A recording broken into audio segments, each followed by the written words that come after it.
Assalomu alaykum, hurmatli televizor ko'rguvchilar. Yaxshimsizlar? Dunyo qurultiyi to'r televiziyasining kunlik xabarlar programmasiga hammanglar xush kelibsizlar. Men İftixar Abdurashid. Bugun chorshanba. Hurmatli ko'ruvchilar, tövəndə diqqətinizlər kunlik xabarlar programmamızın təfsilatı bo'lsin. 50 dan ortiq Uyg'ur tashkilotlari birlashma bayonot e'lon qilib, Xitoyning atalmış millatlar ittifoqligini ilgari surish qonunini bekor qilishni talab qildi. Bu birlashma bayonotga imzo qo'ygan Uyg'ur tashkilotlari 2026 yılı 1 iyuldan başlap yo'li qo'yilgan millatlar ittifoqligini ilgari surish qonunini ayblab e'lon qilingan birlashma bayonotda mundaq deyilgan. Bu qonun texnikalik ma'muriy tadbir emas, Xitoy millatchiligini Xitoy Kommunist partiyasi bilan gavdalantirishni maqsad qilgan mazkur qonun har qaysi millatlardan kommunistik partiya va Xitoylar belgilagan atalmış vatan va Xitoycha alaydilik ega sotsializmga sodiq bo'lish uchun o'zlarining kimligidan voz kechishni talab qildi.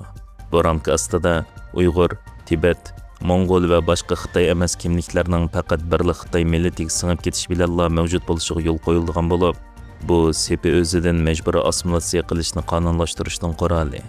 Keng doiralik assimilyatsiya qilishni maqsad qilgan bu qonun yana faqat Xitoy tilining ma'rif tillik o'rnini mustahkamlab, Uyg'ur, Tibet va Mongol tillarini ma'rif va ommaviy turmushdan siqib chiqaradi va shundaqli yana dinni xitoychilashtirishni, e'tiqodni partiya ideologiyasiga bo'ysundirishni talab qiladi. Bu qonunda ota-onalar va o'qituvchilarga bolalarni o'z madaniyati, dini yoki tiliga emas, balki Xitoy hukumatiga sodiq qilib tarbiyalash buyurildi.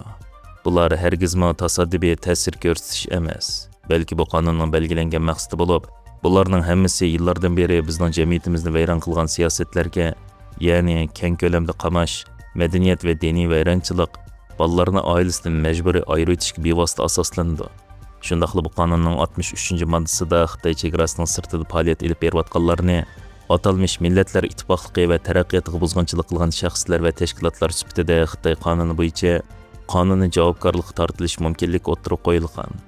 Bu demokratik davlatlarda butunlay qonunliq bo'lgan so'z va faoliyat bilan shug'ullanadigan kishilarga qarata chegara sirtidagi boshqarish huquqini bevosita jakarlash bo'lib, bu qonunda surgundagi Uyg'ur, Tibet, Mongol va Xitoylik o'qituvchilarga qarshi davlat halqigan bostirish siyosatini rasmiylashtirishni maqsad qilgan va faqat muhojirat jamiyatlari bilan cheklanib qolmaydigan tahdid.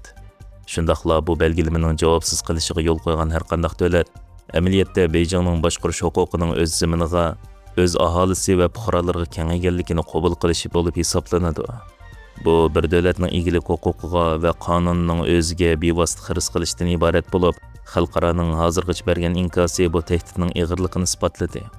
Birlashma bayonotda yana BDT kishilik huquq oliy komissari Volker Türk 2026 yili 15 iyunda kishilik huquq kengashining 62-navbatlik yig'inida bu qonunning til, ma'rif, din, madaniyat, ifodalash va yig'ilish erkinligiga cheklim qo'yishni cho'nqurlashtirish xavfi borligini ogohlantirib, uni bekor qilishga chaqirganligi.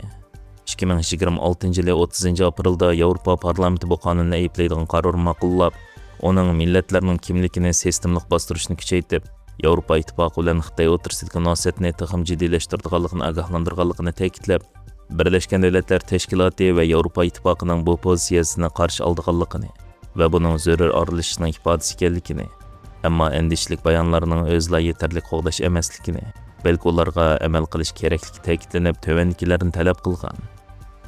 BDT kishilik huquq mutaxassislari va mexanizmlari, din yoki e'tiqod erkinligi, kishilik huquqni qo'g'dovchilarning ahvoli, oz sonli millatlar masalasi, shundaqla boshqa munosabatli kelishim organlarini o'z ichiga oladi. Biz bu organlardan atalmış millatlar ittifoqligini ilgari surish qonunining yo'li qo'yilishini va chegara sirtida qo'llanilishini rasmiy nazorat qilib doklad qilishga va Beijingga uni bekor qilish uchun besim ishlatishga, har qaysi hukumatlar bu qonunni oshkora ayblishi, Beijing bilan ikki taraflik va ko'p taraflik aloqa qilish orqali bevosita o'tirib qo'yishi va Uyg'ur, Tibet, Mongol jamiyatlari va ularning tavasida yashaydigan boshqa muhojiratdagi a'zolarga qarata uning chegara sirtida ijro qilinishiga qarshi konkret qo'g'dash tadbirlarini yo'l qo'yishga, parlamentlar va qonun chiqaruvchilarni bu qonunni ayblaydigan jiddiy qarorlarni chiqarib, uni tuzish, yo'l qo'yish va ijro qilishga mas'ul amaldorlar va organlarga qarshi nishonliq tadbirlarni qo'llanishni o'ylashishga, dunyo miqyosidagi kishilik huquq tashkilotlarini Uyg'ur, Tibet va Janubiy Mongol jamiyatlari bilan birlikda turib, bu qonun bilan munosabatli davlat halqigan bostirish deylovlarini xotirlashi va oshkorlanishi, shundaqla uning ta'siriga eng ko'p uchirganlarni qo'llashga, xalqaro jamiyatni o'rtaq kuch chiqarib, atalmış Milletler İttifaqlığını ilgiri sürüş qonunini bekor qilish uchun amaliy harakat qilishga chaqiramiz. Shvetsiyadagi Tibetliklar va Uyg'urlar Xitoyning atalmış Milletler İttifaqlığını ilgiri sürüş qonuniga qarshi birlashma namoyish olib borgan. Shvetsiyadagi Tibetliklar va Uyg'urlar Xitoyning atalmış Milletler İttifaqlığını ilgiri sürüş qonuniga qarshi Shvetsiya hukumati va Yevropa parlamentini amaliy harakat qo'llanishga chaqiriq qilib, parlament binosi oldida birlashma namoyish olib borgan. Bu namoyishda Shvetsiya Uyg'ur birligining raisi va Dunyo Uyg'ur qurultiyining Shvetsiya vakili Baxtnur Abdurahim taklif bilan qatnashib so'z qilgan. Det vi ser i Tibet är inte en isolerad händelse. Det är en del av en systematisk strategi. Det är samma förtryck som drabbar uigurerna i Uzbekistan som låses in läger, skiljes från sina familjer och utsätts för ett pågående folkmord 10 år.